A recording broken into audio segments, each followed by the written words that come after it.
नमस्कार. आज मी ते अल्कोहोल घेतलेलं आहे. साफ करून घेते. पानं वेगळी काढून घेतलेली आहेत आणि अल्कोहोलची वरचं साल काढून घेते.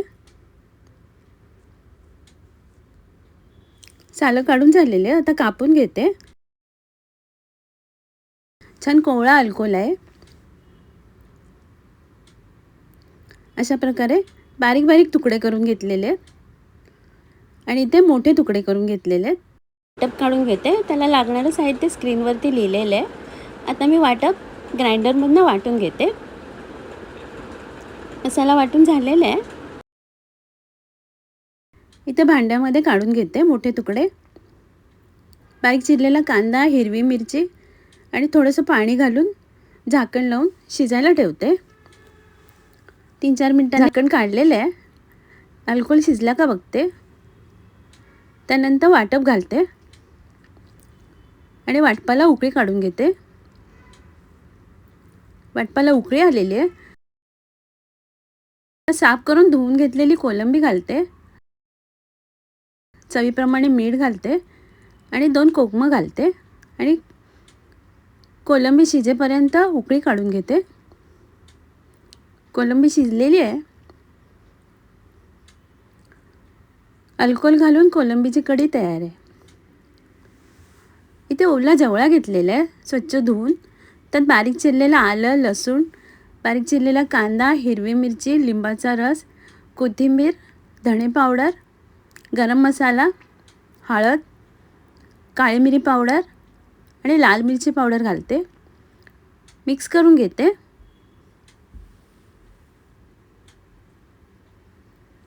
आता चवीप्रमाणे मीठ घालते आणि पुन्हा एकदा मिक्स करून घेते आणि बाजूला ठेवते.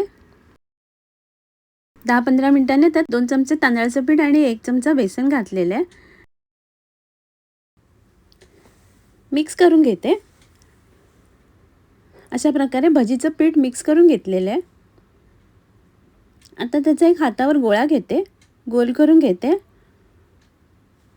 आणि भजीचा आकार देते. अशा प्रकारे तव्यावर तेल घेतलेले गरम करायला. त्यात ओल्या जवळ्याची भजी फ्राय करून घेते.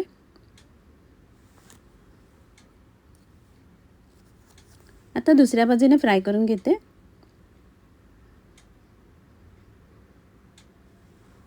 इथे कोलंबी घेतलेली आहे साफ करून. त्याला कोकम, आगळ, हळद, लाल मिरची पावडर, चवीप्रमाणे मीठ घालते. मिक्स करून घेते.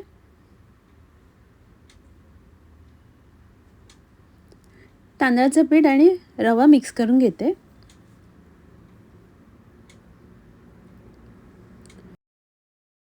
मसाला लावून ठेवलेल्या कोलंबीला तांदळाचं पीठ आणि रवा लावून घेते.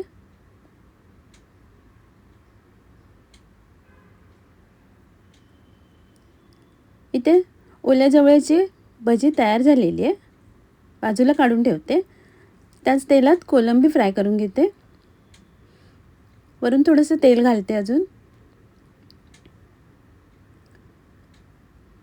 आता भजी काढून घेते.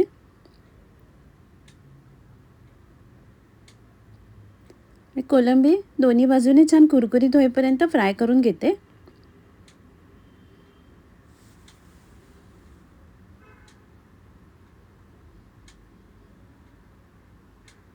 कोलंबी फ्राय करून झालेली आहे. आता मी काढून घेते. कढईत तेल घेतलेले आहे. त्यात फोडणीला राई आणि कढीपत्ता घालते. राई तडतडल्यावर बारीक चिरलेला कांदा आणि हिरवी मिरची घालते. कांदा, हिरवी मिरची परतून झाल्यावर बारीक कापून ठेवलेला कोबी घालते आणि कांद्यावर परतून घेते आणि झाकण लावून शिजायला ठेवते. 2-3 मिनिटांनी झाकण काढलेलं आहे. भाजीतनं थोडंसं पाणी सुटलेलं आहे. आता मीठ घालते, मिक्स करून घेते आणि पुन्हा एकदा झाकण लावून शिजायला ठेवते. झाकण काढलेलं आहे. भाजी मिक्स करून घेते. थोडीशी साखर घालते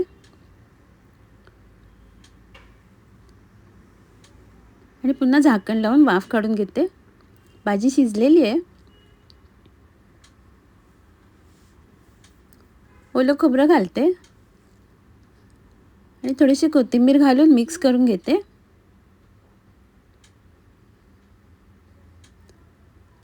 पुन्हा एकदा वाफ काढून घेते.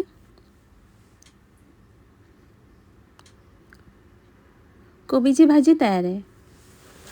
ते कढईत तेल घेतलेले आहे. त्यात 3 लसणीच्या पाकळ्या बारीक चिरून घेतलेल्या आहेत. तेलात परतून घेते. त्यानंतर एक बारीक चिरलेला कांदा परतून घेते. कांदा परतून झाल्यावर टोमॅटो घालते. टोमॅटो परतून घेते. टोमॅटो नरम झाल्यावर त्यात लाल मसाला आणि हळद घालते. मिक्स करून घेते.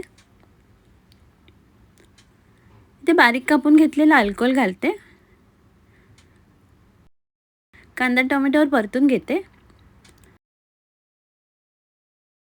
पाणी घालून मीठ घालते आणि झाकण लावून शिजायला ठेवते. 4-5 मिनिटांनी झाकण काढलेलं आहे. अल्कोहोल शिजलेलं आहे. त्यात धुवून ठेवलेला ओला जवळा घालते आणि मसाल्यात परतून झाकण लावून शिजायला ठेवते.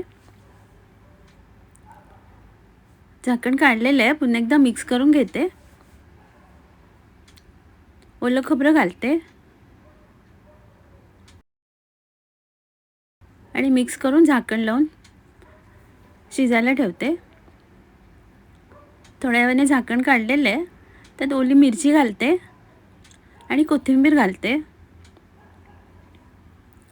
मिक्स करून घेते. ओला जवळ्याची अल्कोहोल घालून भाजी तयार आहे. ते कोकमाचा रस घेतलेला आहे. त्यात एक मिरची घालते बारीक चिरलेली, एक लसूण बारीक चिरलेली, चवीप्रमाणे मीठ, थोडीशी साखर आणि कोथिंबीर घालते आणि मिक्स करून घेते. तिवाळ तयार आहे. आता मी सर्व करते. आजचा व्हिडिओ पाहिल्याबद्दल खूप खूप धन्यवाद.